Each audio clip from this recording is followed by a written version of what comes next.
जय हिंद दोस्तों, welcome to AP academy. आज हम लोग पढ़ेंगे होलकर डायनेस्टी, होलकर वंश के बारे में। देखिए, लास्ट क्लास में हम लोगों ने सिंधिया डायनेस्टी पढ़ी थी और सिंधियाओं की तरह होलकर डायनेस्टी भी जो पेपर 1 है एमपीपीएससी मेंस के सिलेबस में, उसमें जो पार्ट ए का यूनिट नंबर 5 है, उसमें होलकर डायनेस्टी भी दिया हुआ। तो आज हम पढ़ने वाले हैं होलकर डायनेस्टी। देखिए, होलकर डायनेस्टीज की अगर हम बात करें तो यूपी में एक जगह है मथुरा। मथुरा में एक जाति रहती थी जिसका नाम था धनकड़ जाति। मथुरा में एक जाति निवास करती थी। कौन सी जाति थी? धनकड़ जाति। तो ये जो धनकड़ जाति के लोग थे, ये बेसिकली चरवाहे थे, जिसको हम कहते हैं शेपर्ड्स। चरवाहे मतलब ये पशु चराने का काम किया करते थे। और इसी धनकड़ जाति में ये जो पशु चराने का काम किया करते थे, इसी धनकड़ जाति के एक व्यक्ति थे जिनका नाम था खांडू जी। इसी धनकड़ जाति में एक व्यक्ति थे जिनका नाम था खांडू जी। ठीक। अब मथुरा से ये लोग महाराष्ट्र में, अगर हम बात करें, पहले ये जाति कहाँ रहती थी? मथुरा में रहती थी। ठीक है। और ये चरवाहे हुआ करते थे। फिर उसके बाद वहां से ये शिफ्ट हुए महाराष्ट्र में। और महाराष्ट्र में एक जगह है होल नाम की। मतलब इस गांव का नाम क्या था? होल। ये एक विलेज था, गांव था। कहाँ था? महाराष्ट्र में। ठीक है। तो महाराष्ट्र में जो होल गांव था, ठीक है, वहां ये लोग शिफ्ट हुए। ठीक है। मतलब धनकड़ जाति के जो खांडू जी थे या इनसे जितने भी लोग थे धनकड़ जाति के, वो कहां शिफ्ट हुए? होल गांव में। ठीक। और इसी खांडू जी के एक बेटे थे जिनका नाम था मल्हार। इसी खांडू जी के बेटे थे जिनका नाम था मल्हार। और ये वही मल्हार राव होलकर हैं जिन्होंने होलकर वंश की स्थापना की। अब इनको होलकर क्यों कहा गया? इसके पीछे भी कारण यही है कि चूंकि ये लोग महाराष्ट्र के होल गांव से आते थे, इसीलिए इनका नाम होलकर पड़ा। ये कहां से आते थे? होल गांव से आते थे, इसीलिए इनका नाम क्या पड़ गया? होलकर पड़ गया। ठीक। तो ये जो खांडू जी थे, इन्हीं के बेटे थे मल्हार। ठीक है। और ये इनका नाम होलकर इसीलिए पड़ा क्योंकि ये लोग होल गांव में रहते थे। ठीक है। तो इस तरीके से मल्हार राव होलकर जो हैं, उनका जो जो है खांडू जी के यहाँ उनका जन्म हुआ। और कौन से गांव में हुआ? होल गांव में। ठीक है। होल गांव, महाराष्ट्र में। इसीलिए ये क्या कहलाए? होलकर कहलाए। और मल्हार राव होलकर ही होलकर वंश के क्या थे? संस्थापक थे। ठीक। तो समझ में आया आपको? तो सबसे पहले अगर हम बात करें तो ये जो ओरिजिनली ये लोग क्या थे? चरवाहे थे। ठीक है। और बेसिकली ये लोग कौन से कास्ट के थे? धनकड़। धनकड़ जाति के थे। और ये कहाँ रहते थे? मथुरा में। ठीक है। मथुरा से फिर ये कहाँ शिफ्ट हुए? होल नामक गांव में। Later this caste came from Mathura district and settled in the village of Hol. Hol नामक गांव में रहना शुरू किया, जो कि डेक्कन, मतलब कहाँ है? आज का महाराष्ट्र। आज के जो महाराष्ट्र है, तो महाराष्ट्र में होल गांव में ये लोग शिफ्ट हुए। और इसीलिए ये क्या कहलाए? होलकर कहलाए। इसीलिए क्या कहलाए? होलकर कहलाए। ठीक है। और लास्ट अगर हम बात करें तो होलकर जो थे ओरिजिनली मथुरा के थे। ठीक है। और ये किस ओरिजिन के थे? धनगढ़ ओरिजिन के। मैंने आपको बताया धनगढ़। ठीक है। तो धनगढ़ ओरिजिन के थे होलकर। ठीक है। और ये, ठीक है, समझ में आया आपको? ठीक। ये चीज क्लियर हुई? तो इस तरीके से होलकर। ठीक है। अब इसी में कौन थे? अपने खांडू जी। और खांडू जी के बेटे कौन थे? मल्हार राव होलकर, जो कि होलकर वंश के क्या थे? संस्थापक थे। तो हम जो पहले पढ़ने वाले हैं वो पढ़ने वाले हैं मल्हार राव होलकर के बारे में। ठीक। देखिए, मल्हार राव होलकर की अगर हम बात करें तो सबसे पहला पॉइंट तो आपको यही याद रखना है, that he is the founder of Holkar dynasty. Holkar dynasty के संस्थापक कौन थे? मल्हार राव होलकर। ठीक। देखिए, मल्हार राव होलकर की भी अगर हम बात करें तो इस टाइम पर मराठाओं में जो पेशवा हुआ करते थे वो थे बालाजी विश्वनाथ। आप जानते हैं कि बालाजी विश्वनाथ क्या थे? पेशवा थे मराठाओं में। ठीक है, तो एक बार बालाजी विश्वनाथ जो है एक कैंपेन के लिए जा रहे थे। तो ये कैंपेन के लिए होल गांव से होते हुए जा रहे थे। होल गांव जहां पे कौन थे? मल्हार राव होलकर। ठीक है, ये पहले मल्हार राव होलकर नहीं बने थे, मतलब पहले ये सिर्फ मल्हार थे। ठीक है, तो बालाजी विश्वनाथ एक कैंपेन के लिए जा रहे थे अपनी सेना लेकर के, और वो होल गांव से निकल रहे थे। ठीक है, तो इसी सेना में होल गांव से ही ये लड़का मल्हार नाम का लड़का निकला, और ये बालाजी विश्वनाथ की सेना में शामिल हो गया। मतलब ये क्या हुए? उसी सेना में शामिल हो गए। ठीक है, उस टाइम पर इनका बारे में कुछ नहीं पता था कि ये कौन है क्या है, बस ये क्या हुए? उनकी सेना में शामिल हो गए, बालाजी विश्वनाथ की सेना में। ठीक, और जब बालाजी विश्वनाथ की सेना, देखिए बालाजी विश्वनाथ जा रहे थे गुजरात के कैंपेन के लिए। कौन से कैंपेन के लिए जा रहे थे? गुजरात के कैंपेन के लिए। तो जब वहां पर बालाजी विश्वनाथ ने इनको लड़ते हुए देखा, मतलब इनके अंदर क्या थी? बहुत ज्यादा, ये बचपन से ही बहुत ज्यादा ताकतवर व्यक्ति थे।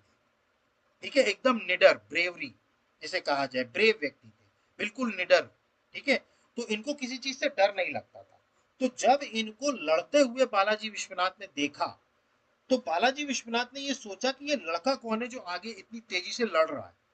तब इनको किसी ने बताया कि ये हम जब होल गांव से निकल रहे थे तो ये वहीं पर एक चरवाहे हैं खांडू जी, उनका बेटा है जिसका नाम है मल्हार। ठीक है, तो इस तरीके से बालाजी विश्वनाथ की नजर में कौन आए? मल्हार। ठीक है, और इन्होंने क्या किया? अब चूंकि बालाजी विश्वनाथ के बेटे थे बाजीराव फर्स्ट, बाजीराव फर्स्ट। अब चूंकि इनकी इतनी ज्यादा बहादुरी देख करके बालाजी विश्वनाथ ने मल्हार को बाजीराव फर्स्ट का बॉडीगार्ड बना दिया, अंगरक्षक। ठीक, चूंकि इनकी ब्रेवरी देख ली थी उन्होंने, इनकी निडरता देख ली थी, तो उसके लिए सबसे पहले बाजीराव प्रथम के उन्होंने क्या बनाया? अंगरक्षक। तो बॉडीगार्ड बनाया इनको बाजीराव प्रथम। क्लियर? तो इस तरीके से मल्हार जो है वो पिक्चर में आए। ठीक है, अब इसके बाद 1724 में, 1724 में अगर हम बात करें, तो यहां पर राजगढ़ में एक जगह थी सारंगपुर। राजगढ़ में एक जगह है सारंगपुर, राजगढ़। ठीक है, तो राजगढ़ में एक जगह थी सारंगपुर। ठीक है, और यहां पर कैंपेन के लिए भेजा गया था। ठीक है, इनको क्या किया गया? मुगलों के द्वारा, सॉरी मराठाओं के द्वारा इनको सारंगपुर में कैंपेन के लिए भेजा गया जो राजगढ़ में था। और उस टाइम पर चूंकि सारंगगढ़ जो पड़ता था, सारंगपुर जो राजगढ़ में पड़ता था, ये कौन से क्षेत्र में आता था? मालवा क्षेत्र में। कहाँ आता था? मालवा क्षेत्र में। और मालवा क्षेत्र में उस टाइम पर मुगलों का कब्जा था। किनका कब्जा था? मुगलों का।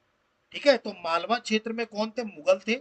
और इसी मालवा क्षेत्र में जो मुगल का सूबेदार हुआ करता था, उसका नाम था गिरधारी लाल। उसका क्या नाम था? गिरधारी लाल।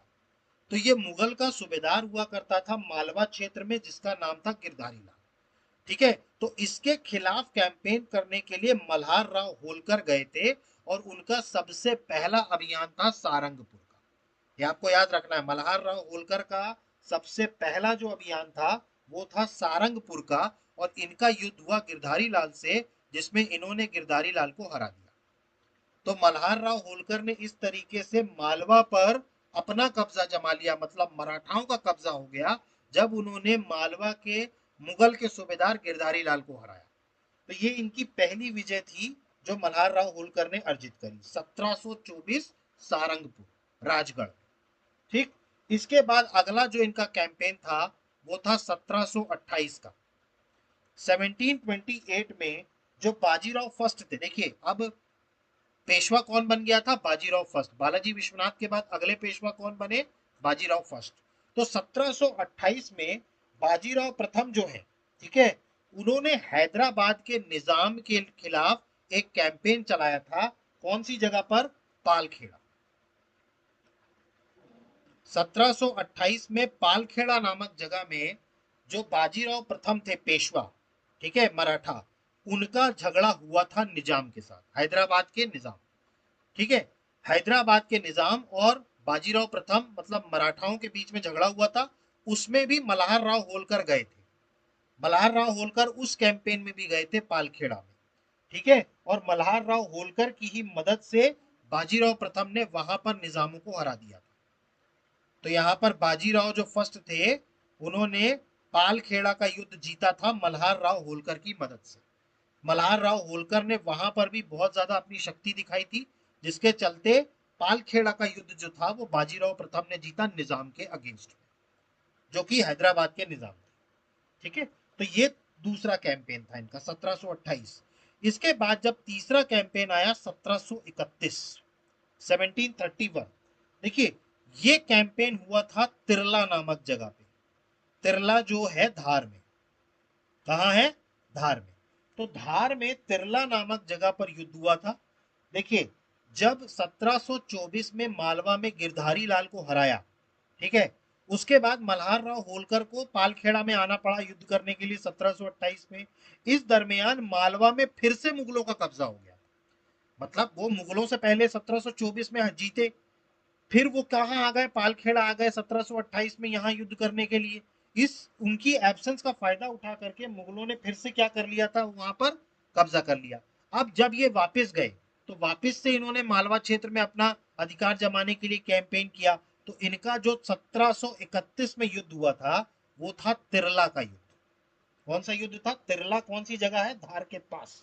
ठीक है, यहां पर जो मुगल सूबेदार था अब, ठीक है, ये था दया बहादुर। ये कौन था, दया बहादुर। तो ये दया बहादुर जो था, ये तिरला के कैंपेन में मुगलों का सूबेदार था। मल्हार राव होलकर ने 1731 में वो गए और इन्होंने दया बहादुर को हरा दिया। और इस तरीके से पूरे मालवा क्षेत्र पे कब्जा किसका हो गया, मल्हार राव होलकर का।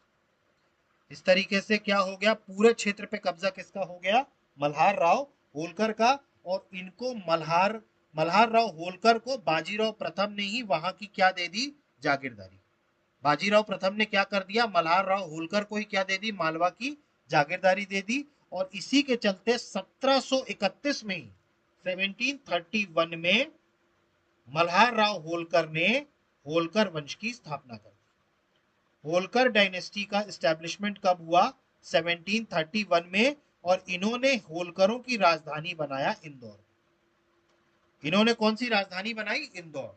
तो 1731 में होलकर डायनेस्टी जो है वो उसकी स्थापना हुई। होलकर वंश की स्थापना करी मल्हार राव होलकर ने। और इन्होंने अपनी राजधानी किसको बनाया, इंदौर को बनाया। ठीक है, तो इस तरीके से 1731 में होलकर वंश की स्थापना हुई। संस्थापक कौन थे, मल्हार राव होलकर। और इन्होंने राजधानी किसको बनाया, इंदौर। ठीक, तो आपको ये चीजें समझ में आई। 1724, 1728, 1731, इन्होंने 3 युद्ध लड़े। उसके बाद 1731 में इन्होंने होलकर वंश की स्थापना करी, जिसकी राजधानी इन्होंने क्या बनाया, इंदौर को बनाया। क्लियर हुआ। ठीक, तो इनके पॉइंट्स हम देख लेते हैं मल्हार राव होलकर के। सबसे पहले इनके पिताजी का नाम था खांडू जी, मैंने बता चुका हूं। इसके अलावा मैंने आपको बताया कि इनिशियली बात करें तो मल्हार राव होलकर क्या थे, एक चरवाहे थे।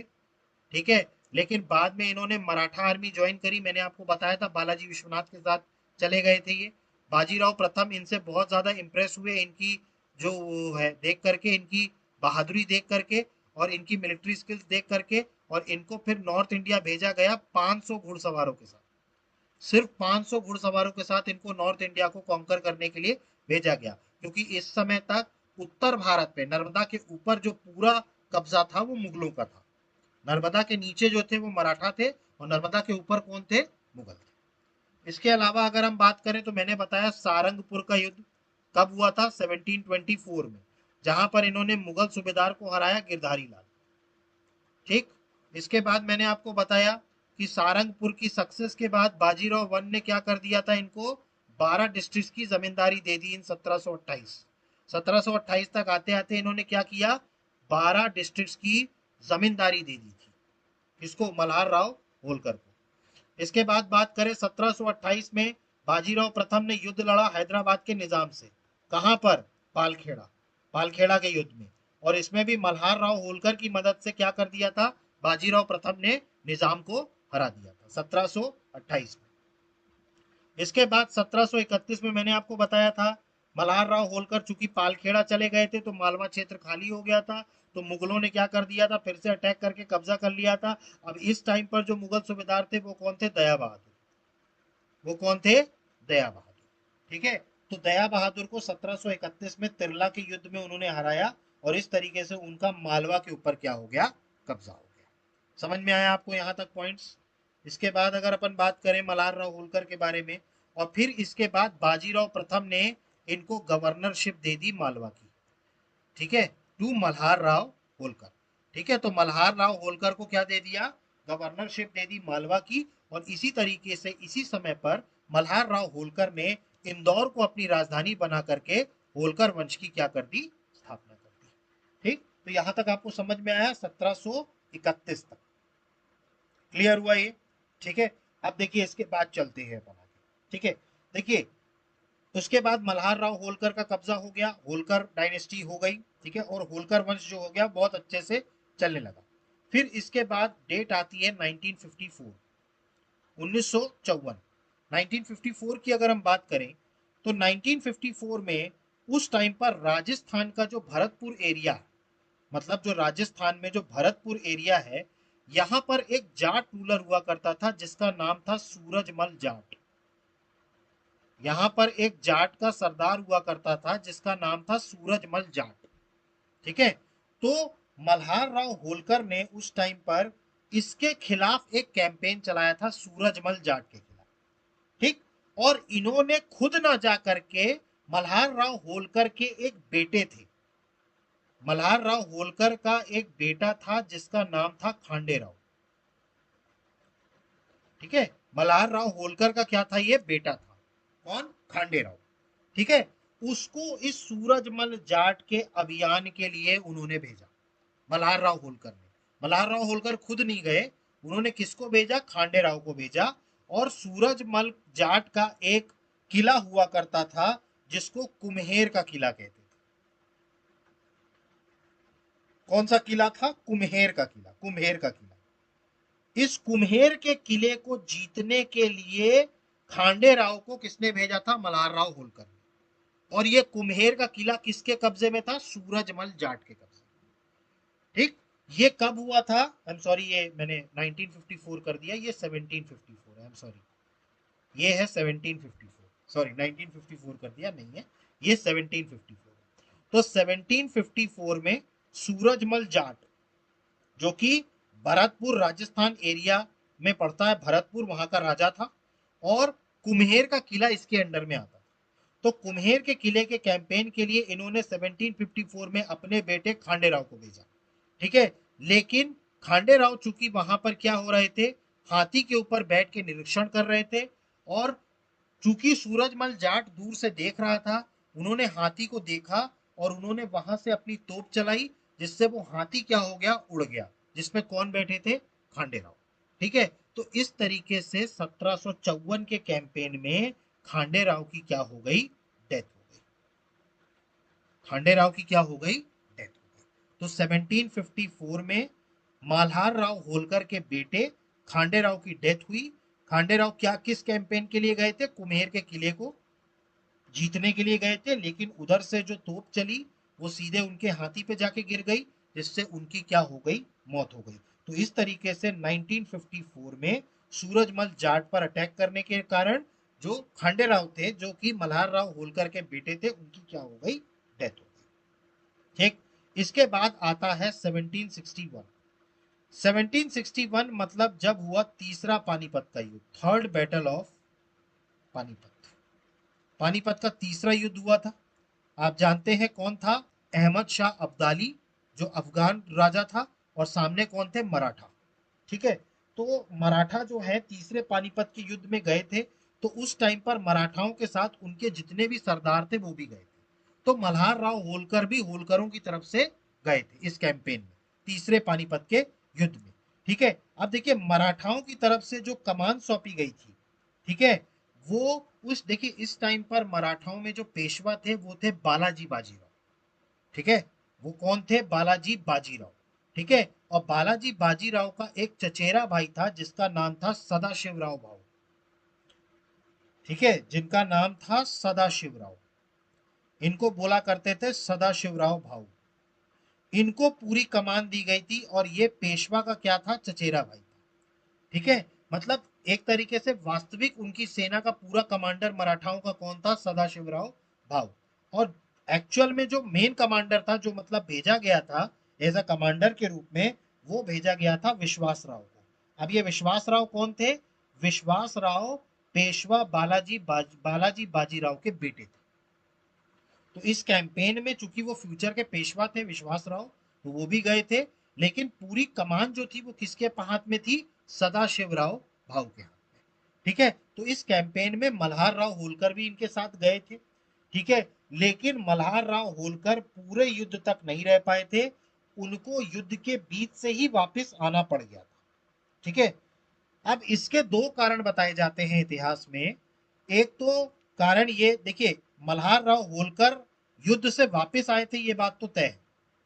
मल्हार राव होलकर जो है वो पूरा युद्ध नहीं लड़ पाए थे, वो वापस आ गए थे। अब इसमें दो कारण होते हैं। दो कारण जो बताए गए हैं इतिहास में, वो ये बताया गया है, एक तो इनकी सदाशिवराव भाऊ से नहीं बनती थी, ये पहला कारण है। मतलब कि वो सदाशिवराव भाऊ के, मतलब जो उनका जो कैंपेन करने का तरीका था, उससे मल्हार राव होलकर सहमत नहीं थे। देखिए, इसके पीछे कारण था। चूंकि मराठा जब भी कैंपेन में जाया करते थे, तो ये अपने साथ अपने घर की औरतों को भी लेके जाया करते थे। मतलब इनके साथ फीमेल्स भी जाया करती थी, इनका परिवार भी जाया करता था, और जो तीर्थ यात्री हुआ करते थे, जो तीर्थ यात्री हुआ करते थे, उनको भी लेके जाते थे। मतलब अगर ये किसी अभियान में भी जा रहे हैं, तो ये अपने घर के महिलाओं को, मतलब सबको लेके जाएंगे, और साथ ही साथ किनको लेके जाएंगे, तीर्थ यात्रियों को। तो मल्हार राव होलकर ने ये कहा, समझाया सदाशिवराव भाऊ को कि भैया हम युद्ध पे जा रहे हैं, और युद्ध भी हम किनसे करने जा रहे हैं, अहमद शाह अब्दाली, दुर्रानी साम्राज्य का था और बहुत ही क्रूर और बहुत ही खतरनाक शासक था, हम उससे लड़ने जा रहे हैं। तो कृपया करके महिलाओं को और तीर्थ यात्रियों को यहीं छोड़ दिया जाए। ये मल्हार राव होलकर ने सलाह दी थी, किसको, सदाशिवराव भाऊ। ठीक है, लेकिन सदाशिवराव भाऊ ने यह बात नहीं मानी। इसके अलावा मल्हार राव होलकर ने यह भी कहा था कि हम जो ये बड़ी तोपें लेके जा रहे हैं, ठीक है, जो बड़ी तोपें लेके जा रहे हैं, इसको ना ले जा करके हम छोटी तोपें ले जाए। क्योंकि बड़ी तोपों के कारण होता क्या है कि सेना की जो गति है वो धीमी हो पड़ जाती है। देखिए, मल्हार राव होलकर बड़े एक्सपीरियंस व्यक्ति थे, उन्होंने सब कुछ अपने दम पर बनाया था, इसलिए वो जमीन से जुड़ा व्यक्ति था। उसकी सलाह ना मानना एक तरीके से तीसरे पानीपत के युद्ध का एक बहुत बड़ा हार का कारण बना मराठाओं। उसने कहा था कि बड़ी तोपें मत लेके जाइए, छोटी तोपें लेके जाइए, जो ऊंट पे रख के हम निशाना लगा सके। ठीक है, तो ये दो सलाहें जो दी गई थी, सदाशिवराव भाऊ ने इस बात को नहीं माना। तो ये एक रीजन दिया गया कि हो सकता है इस कारण से मल्हार राव होलकर बीच युद्ध में चले गए। ठीक है, लेकिन इसके पीछे एक और रीजन भी बताया जाता है। ठीक है, वो ये है कि एक टाइम जब सदाशिवराव भाऊ को ये लग गया कि भाई हम अगर जीत नहीं पाएंगे, मान लीजिए, क्योंकि युद्ध में कोई भी चीज अपने हाथ में नहीं होती, युद्ध युद्ध होता, तो युद्ध में उनको भी एक बार ऐसा लगने लगा कि अगर मान लो कि हम नहीं जीत पाए, ठीक है, तो उस टाइम पर उन्होंने मल्हार राव होलकर को पहले ही कह दिया था कि जिस टाइम भी ये लगे कि हम हार रहे हैं, आप तुरंत हमारे घर की औरतों को और तीर्थ यात्रियों को वहां से निकाल लीजिएगा। ये रीजन दिया गया इतिहास में, और ये सबसे ज्यादा ऑथेंटिकेट रीजन है। ये सबसे ऑथेंटिकेट रीजन है, क्योंकि मल्हार राव होलकर ऐसे व्यक्ति नहीं थे जो जरा से डिफरेंसेस के कारण बीच युद्ध से वापस आ जाए। वो बहुत ही ज्यादा शक्तिशाली और ब्रेव इंसान। तो ये रीजन ज्यादा जस्टिफाइड है कि जब सदाशिवराव भाऊ को ये लग गया कि भाई हम युद्ध हार सकते हैं, उन्होंने एक पॉसिबिलिटी रखी, तब उन्होंने मल्हार राव होलकर को कह दिया कि भाई हमारे घर की जितनी भी औरतें हैं, आप उनको युद्ध से ले जाइएगा। ठीक है, तो इस तरीके से 1761 में मल्हार राव होलकर जो थे, वो युद्ध से वापस आ गए, वो युद्ध पूरा नहीं लड़ पाए। क्लियर हुआ, 1761। ठीक, और अंत में 1700 1766 में अगर हम बात करें, 1766 में, ठीक है, ये गोहद के कैंपेन के लिए गए थे। ठीक है, ठीक है, गोहद के कैंपेन के लिए गए थे, और इस टाइम पर गोहद का याद करिए, मैंने आपको सिंधिया वंश में, ठीक है, गोहद का एक राजा का नाम बताया था। ठीक है, ये आपका बताइएगा कि गोहद के एक राजा हुआ करते थे। ठीक है, वो इनके खिलाफ कैंपेन के लिए ये गए थे। ठीक है, गोहद का राजा हुआ करता था। ठीक है, उनके कैंपेन के खिलाफ ये गए थे। गोहद का जो राजा था उसका नाम था लोकेंद्र सिंह जाट। लोकेंद्र सिंह जाट। ठीक है, तो लोकेंद्र सिंह जाट के खिलाफ कैंपेन के लिए गए थे, लेकिन इसी दरमियान इनकी तबीयत बहुत ज्यादा बिगड़ गई और 1766 में ही इनकी डेथ हो गई। ठीक है, मतलब मल्हार राव होलकर की क्या हो गई, डेथ हो गई। अब इनकी डेथ कहां पर हुई थी, तो ये जगह थी आलमपुर। जगह कौन सी थी, आलमपुर, जो कहां है, भिंड में। कहां है, आलमपुर, भिंड में। तो आलमपुर भिंड में इनकी डेथ हो गई थी। और इनके साथ इनकी जो बहू थी, ठीक है, डॉटर इन लॉ थी, जिनका नाम था अहिल्याबाई होलकर। हम पढ़ेंगे इनको। अहिल्याबाई होलकर, जो कि मल्हार राव होलकर की क्या थी, डॉटर इन लॉ, मतलब उनकी बहू थी। वो भी इस कैंपेन में इनके साथ गई थी। और चूंकि जब इनकी डेथ हो गई आलमपुर भिंड में, तो वहीं पर अहिल्याबाई होलकर ने ही इनकी छतरी बनवाई थी। मतलब इनके सम्मान में क्या बनवाया था, एक छतरी बनवाई थी। किसने बनवाई थी, अहिल्याबाई होलकर ने। कहां बनवाई थी, आलमपुर भिंड में, क्योंकि यहीं पर किसकी डेथ हो गई थी, मल्हार राव होलकर की। तो इस तरीके से 1766 में मल्हार राव होलकर की डेथ हुई। कहां पर डेथ हुई, आलमपुर भिंड। कहां पर डेथ हुई, आलमपुर भिंड। क्लियर हुआ ये। ठीक, तो ये थे मल्हार राव होलकर। ठीक, तो इसमें आगे के पॉइंट्स अगर हम देखें, 1737 में, ठीक है, बाजीराव प्रथम ने पार्टिसिपेट किया दिल्ली कैंपेन में अगेंस्ट मोहम्मद शाह रंगीला। इसमें भी गए थे मल्हार राव होलकर। इसके अलावा बात करें तो 1761 में मैंने आपको बताया, तीसरे पानीपत के युद्ध में, लेकिन आइडियोलॉजिकल डिफरेंसेस थे सदाशिव राव के बाहू के पास, तो इस कारण से इनको तीसरे पानीपत के युद्ध में वापस आना पड़ा। ठीक है, हालांकि ये रीजन उतना ज्यादा वैलिड नहीं है। मैंने जो दूसरा रीजन बताया कि वहां से महिलाओं को लेकर के निकल जाना, वो ज्यादा बेटर रीजन था। इसके अलावा बात करें तो मल्हार राव होलकर की डेथ हो गई 1766 में, कहांपुर, आलमपुर भिंड में। और इनकी छतरी कहां बनाई, किसके द्वारा बनवाई गई, अहिल्याबाई होलकर के द्वारा। अब अहिल्याबाई होलकर कौन थी, इनकी बहू, मल्हार राव होलकर की बहू। ठीक है, अब इसके अलावा बात करें तो इंदौर में जो राजवाड़ा है, इंदौर में क्या है, राजवाड़ा, इसकी नींव भी मल्हार राव होलकर ने ही रखी थी। मतलब ये राजवाड़ा जो है, इनका पैलेस हुआ करता था, इसकी नींव किसने रखी थी, इंदौर में मल्हार राव होलकर ने। हालांकि इन्होंने पूरा कंप्लीट नहीं किया था राजवाड़ा पैलेस को। बाद में देखिए, राजवाड़ा पैलेस के साथ दो लोगों के नाम और जुड़ते हैं। एक आता है अहिल्याबाई होलकर और दूसरे आते हैं तुकुजी राव होलकर। ठीक है, हम आगे पढ़ेंगे इनके बारे में। तो राजवाड़ा की नींव जो रखी थी वो मल्हार राव होलकर ने रखी थी, लेकिन इसको खत्म, काम, इनका निर्माण कार्य पूरा किसने कराया, तो कुछ काम अहिल्याबाई होलकर ने कराया और कुछ काम फिर लास्ट में तुकुजी राव होलकर ने कराया। तो राजवाड़ा के साथ तीन लोगों के नाम जुड़ते हैं, मल्हार राव होलकर, अहिल्याबाई होलकर और तुकुजी राव होलकर। क्लियर हुआ। तो इस तरीके से मल्हार राव होलकर की क्या हो गई, डेथ हो गई। ठीक, अब यहां पर मल्हार राव होलकर की डेथ के बाद ये लगा कि भाई अब अगला राजा कौन बनेगा, क्योंकि इनके बेटे, याद करिए, 1954 में खांडे राव की डेथ हो गई थी। ठीक है, इनकी और कोई संतान थी नहीं। ठीक है, लेकिन खांडे राव और अहिल्याबाई, चूंकि देखिए मैंने आपको बताया अहिल्याबाई इनकी बहू थी। बहू मतलब ये किसकी पत्नी थी, खांडे राव की। ठीक है, तो खांडे राव की जो पत्नी थी, कौन थी, अहिल्याबाई। ठीक है, इन दोनों, खांडे राव और अहिल्याबाई से वैसे तो इनकी एक बेटी भी थी और एक बेटा था। ठीक है, इनका एक बेटा था, ठीक है, जिसका नाम था मालेराव। ठीक है, इनका एक बेटा था खांडे राव का, और अहिल्याबाई का एक बेटा था जिसका नाम था मालेराव। ठीक है, और इसके बाद मल्हार राव होलकर की डेथ के बाद मालेराव को अगला राजा बनाया गया। ठीक है, क्योंकि भाई बेटा था नहीं तो किसको अब बनाएंगे, तो पोते को बनाएंगे। तो इनके पोते मालेराव को बनाया गया। और अहिल्याबाई होलकर, चूंकि मालेराव छोटे थे, तो अहिल्याबाई होलकर जो बनी, इनकी संरक्षिका बनी। ठीक है, तो इनकी संरक्षिका किसको बनाया गया, मालेराव की अहिल्याबाई होलकर को।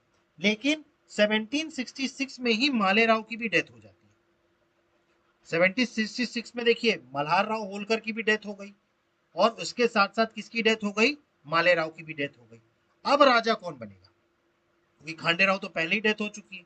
तो अब इसके बाद गद्दी पर कौन बैठी, इनकी बहू अहिल्याबाई होलकर। तो अब इसके बाद इनको मजबूरी में कह लीजिए या जिसमें भी कह लीजिए, लेकिन अहिल्याबाई होलकर को अब गद्दी पे बैठना पड़ा। तो मल्हार राव होलकर के बाद खांडेराव सॉरी मालेराव बने, लेकिन मालेराव ज्यादा दिन के लिए नहीं बने। मालेराव की भी डेथ 1766 में ही हो गई थी।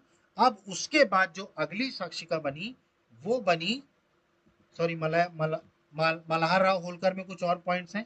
मैंने बताया था मल्हार राव होलकर के बेटे थे खांडेराव, जिनकी शादी हुई थी अहिल्याबाई होलकर से, जो कि चौंदी विलेज की पाटिल थे महाराष्ट्र में, उनकी बेटी थी। इसके अलावा बात करें तो खांडेराव जो थे, ठीक है, उनको सूरजमल जाट ने मार दिया था 1754 में कुम्हेर के किले के कारण। इसके अलावा अगर हम बात करें तो खांडेराव अहिल्याबाई होलकर का एक बेटा था मालेराव, मैंने आपको बताया। इसके बाद बात करें मल्हार राव होलकर की डेथ के बाद मालेराव को भी रूलर बनाया गया और उनकी जो मदर थी अहिल्याबाई होलकर, उनको क्या बनाया गया, उनका गार्जियन बनाया गया। लेकिन चूंकि मालेराव की भी डेथ हो गई 1766 में, तो अब किनको कैंपेन मिला, अहिल्याबाई होलकर का। तो अब होलकर वंश की संस्था, होलकर वंश की राजकुमाराजी कौन बनी, शासन किसने किया, अहिल्याबाई होलकर ने। तो अब इसके बाद जो हम पढ़ेंगे वो पढ़ेंगे अहिल्याबाई होलकर। देखिए अहिल्याबाई होलकर भी बहुत इंपॉर्टेंट है, बहुत सारे निर्माण कार्य इन्होंने किए थे। एक तरीके से कहा जाए महिलाओं के लिए बहुत सारे कार्य इन्होंने किए थे, ठीक है, क्योंकि ये खुद महिला थी। ठीक है, तो अहिल्याबाई होलकर के बारे में पढ़ना बहुत जरूरी है, क्योंकि इसमें बहुत सारा कंटेंट है अहिल्याबाई होलकर में। जैसे अभी जो अपने मल्हार राव होलकर थे उनके बारे में था, अब किसके बारे में हम पढ़ेंगे, अहिल्याबाई होलकर के बारे में। अहिल्याबाई होलकर की अगर हम बात करें तो इनका जन्म जो हुआ था, ये महाराष्ट्र में एक गांव पड़ता था चौंदी, महाराष्ट्र में एक गांव पड़ता था चौंदी, ठीक है।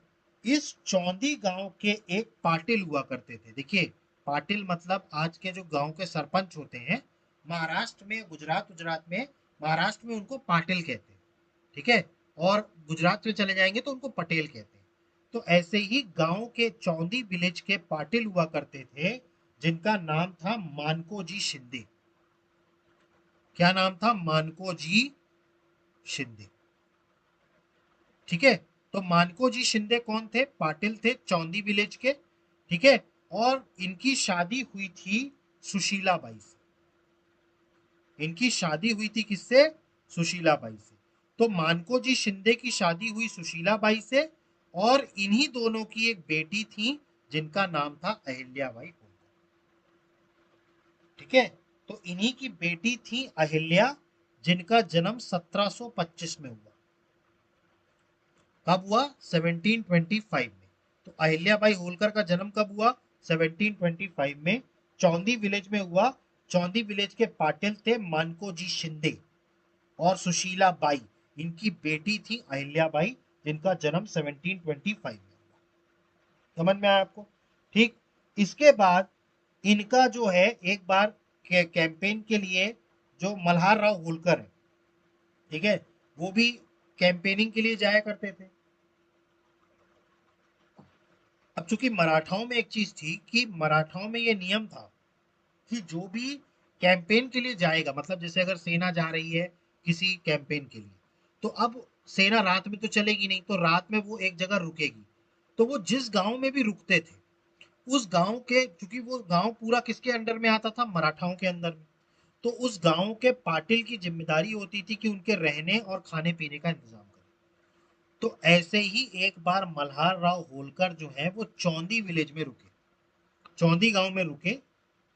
अब इनके जो पाटिल थे वो थे मानकोजी शिंदे, तो उनका जिम्मेदारी थी कि वहां पे सेना का सारा रख रखाव और सारी चीजें देखें। उसी टाइम पर मल्हार राव होलकर की नजर पड़ी अहिल्याबाई पे, और अहिल्याबाई बचपन से ही बहुत ज्यादा, एक तरीके से कहा जाए तो समझदार, ठीक है, ऊपर से बहुत ज्यादा मतलब चतुर, और एक बहुत ही शांत स्वभाव अहिल्याबाई का था। तो ये चीज मल्हार राव के मन में बहुत ज्यादा घर करी। जैसे कहते हैं ना कि कोई भी चीज आप एक बार देख लें तो वो आपके दिल में घर कर जाए। तो ऐसे ही मल्हार राव को ये लगा कि यार इतनी अच्छी लड़की अहिल्याबाई, तो उन्होंने तुरंत इस बात का प्रस्ताव मानकोजी शिंदे से रख दिया कि हमें आपकी बेटी पसंद है और हम अपने बेटे, कौन, खांडे राव, खांडे राव के लिए आपकी बेटी का हाथ मांगते हैं।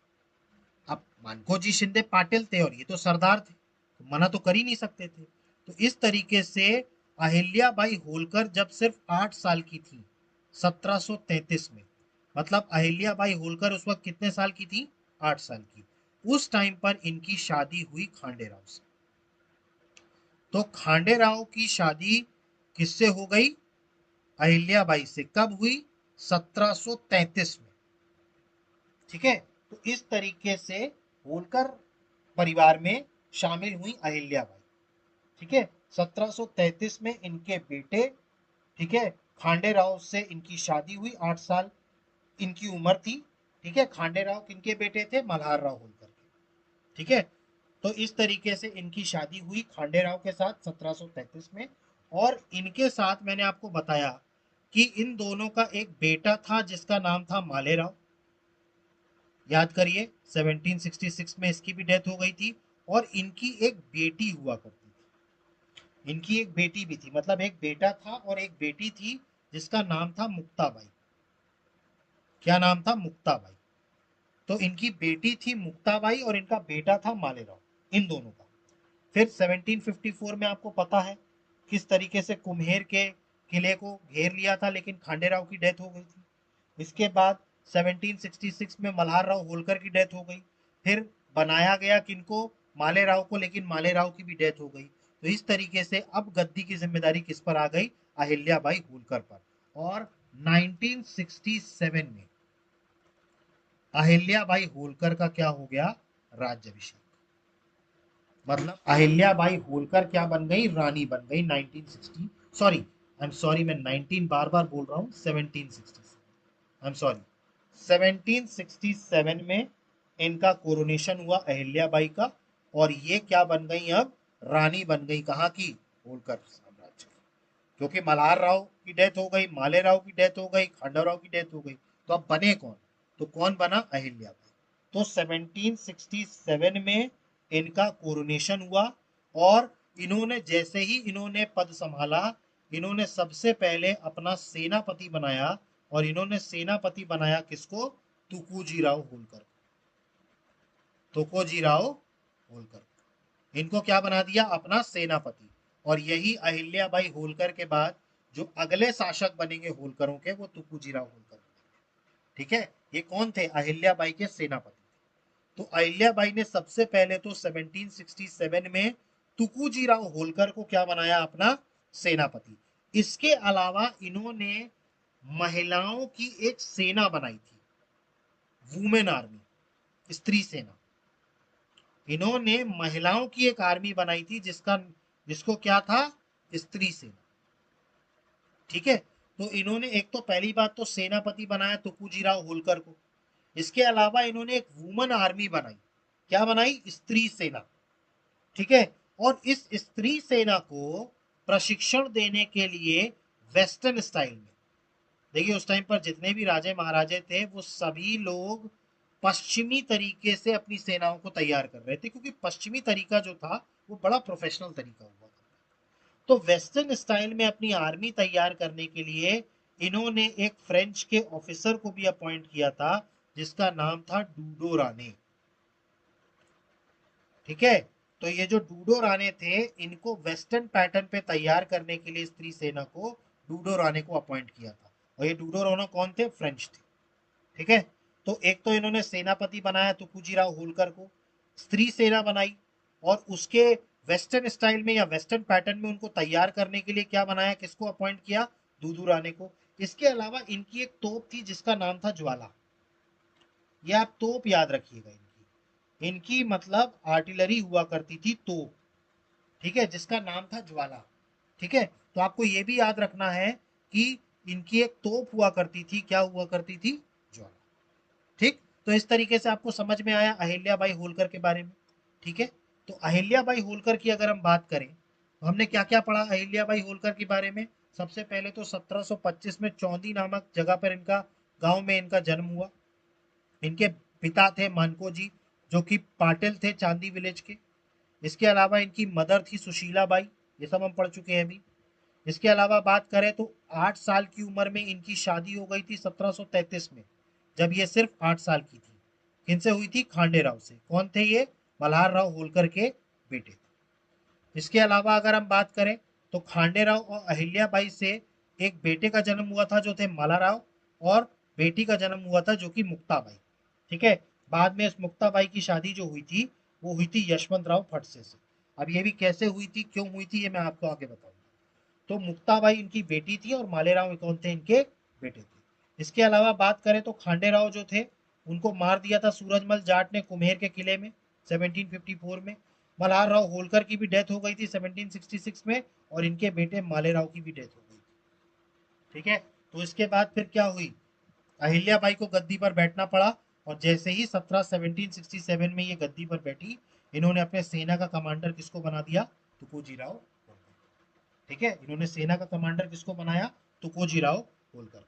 इसके अलावा अगर हम बात करें तो ठीक है, तो ये सारी चीजें अपन ने पढ़ी। ठीक है, अब इसके आगे अपन देखते हैं।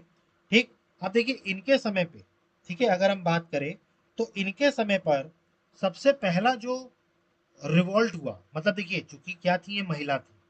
ठीक है, अब जाहिर सी बात है कि पुरुष प्रधान देश में अगर महिला शासक बन जाए तो कुछ ना कुछ विद्रोह होता है। तो इसी टाइम पर एक राजपूत हुआ करते थे चंद्रावत, मतलब चंद्रावत राजपूत हुआ करते थे। कौन हुआ करते थे? चंद्रावत राजपूत। इन्होंने क्या कर दिया था, पहले तो इन्होंने मल्हार राव होलकर के डर से इनकी अधीनता स्वीकार कर ली। लेकिन अब जब मल्हार राव होलकर नहीं रहे तो इनको ये लगा कि हम अपने आप को स्वतंत्र कर सकते हैं। पहले ये चंद्रावत राजपूत जो थे, या हम कहें भील, चंद्रावत राजपूत और भील, ठीक है, भील आज भी वेस्टर्न मध्य प्रदेश की तरफ बहुत ज्यादा मिलते हैं। तो चंद्रावत राजपूत और भीलों को ये लगा कि अभी तो अहिल्याबाई होलकर है, महिला है, ठीक है, तो इनको क्या किया जा सकता है? दबाया जा सकता है, और हम अपने आप को फ्री कर सकते हैं। तो इन्होंने क्या कर दिया? विद्रोह करना शुरू कर दिया। ठीक है, अब देखिए यहाँ पर अहिल्याबाई होलकर ने थोड़ी सी राजनीति खेली। देखिए राजनीतिज्ञ तो थी, ठीक है, और ये बहुत दिमाग इनका बहुत तेज था। ठीक है, तो इन्होंने क्या किया?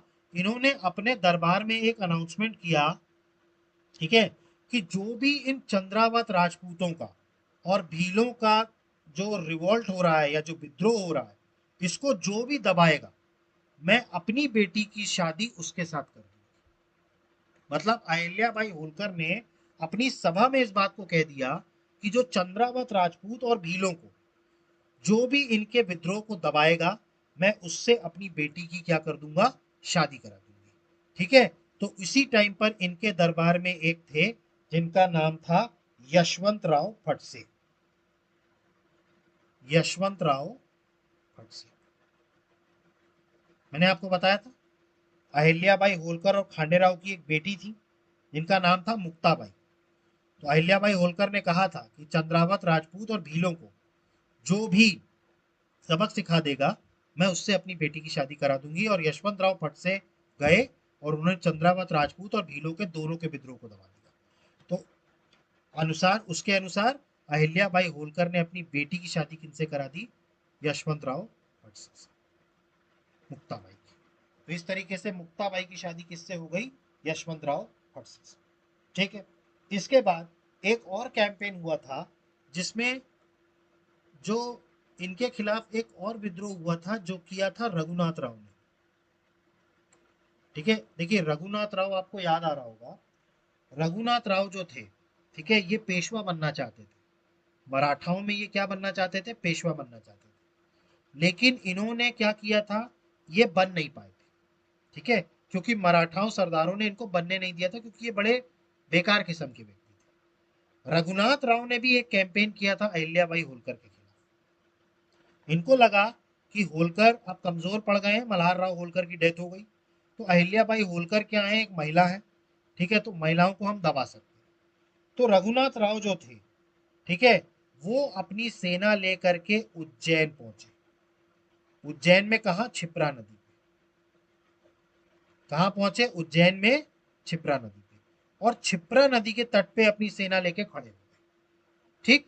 अब जब ये इंफॉर्मेशन मिली अहिल्याबाई होलकर को कि भाई रघुनाथ राव अपनी सेना को लेकर के क्षिप्रा नदी के किनारे पहुंच गया, तो अहिल्याबाई होलकर ने एक लेटर लिखा रघुनाथ राव को। क्या लिखा? एक लेटर लिखा। और इसमें इन्होंने यहां पर भी बड़ी चतुराई दिखाई अहिल्याबाई होलकर ने। इन्होंने कहा रघुनाथ राव को कि आप होलकरों पर आक्रमण करने आ रहे हैं, आप होलकर के धन को लूटने आ रहे हैं। ठीक है। तो इन्होंने चिट्ठी में लिखा रघुनाथ राव को कि आप आइए, लेकिन आपके आने से पहले ही आप जो कुछ भी लूटने आए हैं हम वो पहले ही नष्ट कर देंगे, मतलब आप लूट नहीं पाएंगे। इसके अलावा अहिल्याबाई होलकर ने, आप याद करिए, एक स्त्री सेना बनाई थी, वुमेन आर्मी। तो इन्होंने कहा रघुनाथ राव को लेटर में कि अगर आपने क्षिप्रा नदी क्रॉस करी तो हम एक भी होलकर पुरुष आपसे युद्ध नहीं लड़ेगा। सारी कौन लड़ेंगी? स्त्रियां लड़ेंगी। हम पूरी वुमेन आर्मी उतारेंगे आपके खिलाफ। मतलब आपको किनसे लड़ना होगा? स्त्रियों से लड़ना। अब जब रघुनाथ राव को यह बात पता चली तो उन्होंने लिखा नीचे अहिल्याबाई ने कि अगर आपने हमें हरा भी दिया तो भी आपको कोई यश नहीं मिलेगा रघुनाथ राव को। क्यों यश नहीं मिलेगा? क्योंकि भाई महिलाओं से जीत गए आप, तो महिलाओं से जीत के कौन सी वीरता कर ली आपने, तो रघुनाथ राव को कोई यश नहीं मिलेगा आपको। लेकिन अगर गलती से आप हार गए तब तो आप मुंह दिखाने लायक भी नहीं रह जाओगे। मतलब अहिल्याबाई होलकर ने एक तरीके से रघुनाथ राव को चिताया कि भाई अगर आप आक्रमण करोगे तो आप करो, लेकिन हम अपनी स्त्री सेना को सामने रखेंगे। और अगर आप जीत भी गए तो महिलाओं को जीत के भी क्या कर लिया, आपको कोई यश तो मिलेगा नहीं। लेकिन अगर हार गए तो इतनी बदनामी होगी जो आप कल्पना नहीं कर सकते। ये लेटर पढ़ के रघुनाथ राव जो हो गए वो घबरा गए और उन्होंने अपनी क्या कर ली, सेना वापस कर ली। और रघुनाथ राव फिर कुछ लोगों के साथ अकेले पहुंचे। और चूंकि उसी टाइम पर अहिल्याबाई होलकर के बेटे माले राव की डेथ हुई थी, तो इन्होंने माले राव को एक तरीके से सांत्वना दी, उनको कॉन्डोलेंस एक तरीके से जो कहा जाता है माले राव के लिए किया, और रघुनाथ राव वापस लौट गए। इस तरीके से अपनी चपलता से अहिल्याबाई होलकर ने रघुनाथ राव की सेना को भी कहा कर दिया, क्षिप्रा नदी से उल्टे पांव वापस भिजवा दिया। क्लियर हुआ? तो ये चीज समझ में आई आपको? ठीक। तो एक तो चंद्रावत राजपूत और भीलों का था, और दूसरा जो था वो रघुनाथ राव। इसके बाद आ जाते हैं 1769 में। 1769 में अहिल्याबाई होलकर ने अपनी राजधानी को इंदौर से शिफ्ट कर दिया था महेश्वर। तो ये आपको याद रखना है, होलकरों की राजधानी इंदौर से महेश्वर लेकर के कौन गया था? अहिल्याबाई होलकर। वापिस से इंदौर आएंगे, वो अपन आगे पढ़ेंगे। तो इंदौर से महेश्वर राजधानी कौन लेके गया? अहिल्याबाई होलकर। कब लेके गई? 1769 में। ठीक है। तो अपनी राजधानी क्या बनाई? इंदौर से महेश्वर। ठीक है। यहाँ पर इन्होंने कई सारे साड़ी के उद्योग भी बनाए थे। ठीक है। इसके अलावा महेश्वर में इन्होंने किला भी बनवाया, वो हम आगे देखेंगे। महेश्वर का किला बनवाया था। यहीं पर एक राज राजेश्वर मंदिर भी बनवाया था, सहस्त्र बाहु का। ये सारी चीजें इन्होंने करी। ठीक है। ये चीज क्लियर हुई आप लोगों को? तो 1769 में अपनी राजधानी को इंदौर से कहा शिफ्ट किया? महेश्वर शिफ्ट किया। ठीक। समझ में आया आपको? तो 1769 में अहिल्याबाई ने महेश्वर को राजधानी बनाया होलकर वंश की। यहाँ पर अब देखिए इनके निर्माण कार्य में क्या क्या था। देखिए अब देखिए यहाँ पर लिखा है सोमनाथ टेम्पल को बनाया। इन्होंने बनाया नहीं था, इन्होंने रिकंस्ट्रक्ट करवाया था, जीर्णोद्धार। एक चीज याद रखिएगा, इन्होंने मतलब फाउंडेशन नहीं बनाई थी सोमनाथ टेम्पल की। सोमनाथ मंदिर इनसे पहले भी था। इन्होंने क्या करवाया था? उसका रेनोवेशन करवाया था, रिकंस्ट्रक्शन करवाया था अहिल्याबाई होलकर ने। और इन्होंने सिर्फ सोमनाथ मंदिर का नहीं करवाया था, काशी में जो काशी विश्वनाथ टेम्पल है बनारस में, उसका भी जीर्णोद्धार इन्होंने कराया था। इसके अलावा इन्होंने अयोध्या और मैसूर में जो मंदिर थे शिव जी के, उसको भी बनवाया था। और इसके अलावा महेश्वर में भी मंदिर बनवाया था। चूंकि ये बहुत बड़ी शिव भक्त थी अहिल्याबाई होलकर, क्या थी? बहुत बड़ी शिव भक्त थी। तो इन्होंने क्या किए थे? शिव जी के बहुत सारे मंदिर बनवाए थे। और जो मंदिर ऑलरेडी थे उनको रेनोवेट करवाया, रिकंस्ट्रक्ट करवाया था, मतलब एक तरीके से जीर्णोद्धार करवाया, सोमनाथ मंदिर का, काशी विश्वनाथ का। इसके अलावा बात करें तो इन्होंने बिल्ट जो है काशी विश्वनाथ मंदिर 1777 में, ये बिल्ट नहीं करवाया था, ये रिकंस्ट्रक्ट करवाया था। रिकंस्ट्रक्ट मतलब जीर्णोद्धार करवाया था, ठीक है, काशी विश्वनाथ मंदिर। इसके अलावा बात करें तो इन दी होलकर एम्पायर, अब देखिए होलकरों में एक और प्रथा हुआ करती थी कि किसी विधवा की जो जायदाद हुआ करती थी उसको पूरी तरीके से छीन लिया जाता था। मतलब जैसे ही विधवा हुई कोई महिला तो उसकी जो प्रॉपर्टी राइट्स थे वो कोई नहीं हुआ करते थे। इस कानून को अहिल्याबाई ने बदला, ठीक है। और इन्होंने किसकी रिक्वेस्ट में बदला, जब एक मर्चेंट की विडो इनके पास आई जिनका नाम था देवीचंद, ठीक है। देवीचंद एक महिला थी जो विधवा थी एक मर्चेंट की, उन वो इनके पास आई और उन्होंने इस एवज में अहिल्याबाई ने क्या करा, प्रॉपर्टी राइट्स पर वापस अधिकार दिए। इसके अलावा मैंने आपको बताया इन्होंने स्त्री सेना बनाई, वुमेन्स आर्मी बनाई। इसके अलावा बात करें तो इन्होंने कई सारे घाट बनवाए, सेपरेट घाट बनवाए वुमेन्स के लिए, महिलाओं के लिए एक सेपरेट घाट बनवाया है, ठीक है। इसके अलावा बात करें तो मैंने आपको बताया था मल्हार राव होलकर के साथ ये भिंड के कैंपेन में गई थी, जहां पर मल्हार राव होलकर की डेथ हो गई थी, तो इन्होंने मल्हार राव होलकर की छतरी बनवाई थी, कहां पर, आलमपुर भिंड, क्लियर। इसके अलावा बात करें चंद्रावत को हराया मंदसौर के युद्ध में। चंद्रावत जो राजपूत थे, कौन गया था इधर से, यशवंत राव भटसे, ठीक है। इसके अलावा अपनी आर्मी को ट्रेन करने के लिए इन्होंने किस फ्रेंच को किया था, डूडरन को, ठीक है। तो डूडरन को क्या किया था, इन्होंने अपॉइंट किया था। इसके अलावा अगर हम बात करें तो इनकी आर्मी में एक कैनन हुआ करता था, मतलब जिसे तोप कहते हैं, वो क्या नाम था, ज्वाला, ठीक है।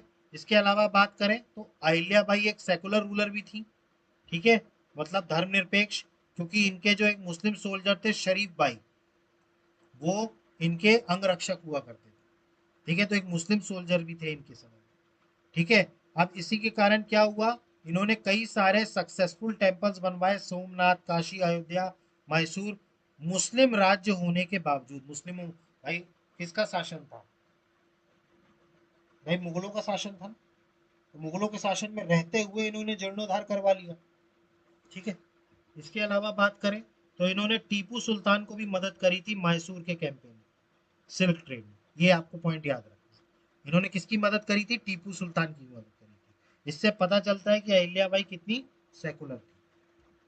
इसके अलावा बात करें तो इन्हीं के टाइम पर इन्होंने दो लोगों को अपने यहाँ शरण दी थी, एक मराठी पोएट थे जिनका नाम था मोरपंथ, और एक संस्कृत स्कॉलर थे जिनका नाम था खुशाली राम, अपने दरबार में, ठीक है। तो मोरपंथ और खुशाली राम, इनको क्या दी थी, जगह दी थी। इसके अलावा अगर हम बात करें तो अनंत फंडी, इन्होंने लिटरेचर क्रिएट किया था with the inspiration of queen Ahilyabai. तो अहिल्याबाई के इंस्पिरेशन से इन्होंने क्या किया था, लिटरेचर क्रिएट किया, ठीक है। अहिल्याबाई एक स्किल्ड एडमिनिस्ट्रेटर थी, उन्होंने पूरी तरीके से ट्रेड का डेवलपमेंट कहाँ देखा, इंदौर में देखा, मतलब इंदौर में इन्होंने पूरा फोकस किया कि ट्रेड का डेवलपमेंट हो सके। इसके अलावा बात करें, इन्होंने बहुत सारे लोगों के लोकवाहन कार्य भी किए, मतलब लोगों के भलाई के लिए भी बहुत सारे इन्होंने काम किए, for the welfare of the people. इसके अलावा बात करें तो इन्होंने क्या किया, मैंने बताया था इन्होंने भीलों को भी सप्रेस किया, ठीक है, और स्टेट में पीस रिस्टोर करी, और यशवंत राव फटसे की शादी किससे करा दी, मुक्ताबाई से करा दी। इसके अलावा बात करें तो क्लेवर डिप्लोमेट तो थी ये, मैंने आपको बताया था राघोनाथ राव, राघोबा, इन्होंने मजबूर कर दिया कि वो होलकर एम्पायर पे अटैक ना करें, क्योंकि इन्होंने क्या कर दिया था, बोला महिला सेना आगे कर देंगे। इसके अलावा इन्होंने काशी विश्वनाथ टेम्पल भी बनाए, अहिल्या घाट भी बनवाया है इन्होंने, क्लियर। इन्होंने माहेश्वर में किला भी बनवाया, रॉयल पैलेस भी बनवाया, तो ये सारे इनके निर्माण कार्य थे, ठीक है। मतलब क्या क्या चीजें इन्होंने बनवाई, काशी विश्वनाथ मंदिर का जीर्णोद्धार करवाया, अहिल्या घाट बनवाया, महेश्वर का किला बनवाया, रॉयल पैलेस बनवाया, क्लियर। राज राजेश्वरी टेम्पल बनवाया महेश्वर में, ये राज राजेश्वर टेम्पल है, राज राजेश्वरी नहीं, ये राज राजेश्वर टेम्पल है, ठीक है। और ये किसके उस पे बनवाया गया था, राज राजेश्वर टेम्पल, ठीक है। तो इन्होंने राजराजेश्वर टेम्पल भी बनवाया। क्लियर? ठीक है, ये किसके? सहस्त्रबाहु का मंदिर, राजराजेश्वर टेम्पल। ठीक है, तो ये था अहिल्या बाई होलकर के बारे में। ठीक है, और इनकी डेथ हो जाती है 1795 में, और इनकी जो छतरी बनाई जाती है वो कहाँ बनाई जाती है? महेश्वर। तो इस तरीके से अहिल्या बाई होलकर की डेथ हो गई 1795। क्लियर हुआ आपको? अहिल्या बाई होलकर समझ में आया? क्लियर? तो ये चीज क्लियर हुई आपको, अहिल्या बाई होलकर। ठीक है, काफी ब्रेव महिला थी। ठीक है, बहुत अच्छा शासिका थी एक तरीके से कहा जाए। ठीक है, अब अहिल्या बाई होलकर की डेथ के बाद मैंने आपको बताया था, चूंकि इनके बेटे की पहले ही डेथ हो चुकी थी, ठीक है, तो अब वो तो शासक बन नहीं सकता था। ठीक, तो इसके बाद इन्होंने जो शासक बनाया वो बनाया तुकूजी राव होलकर। किसको शासक बनाया?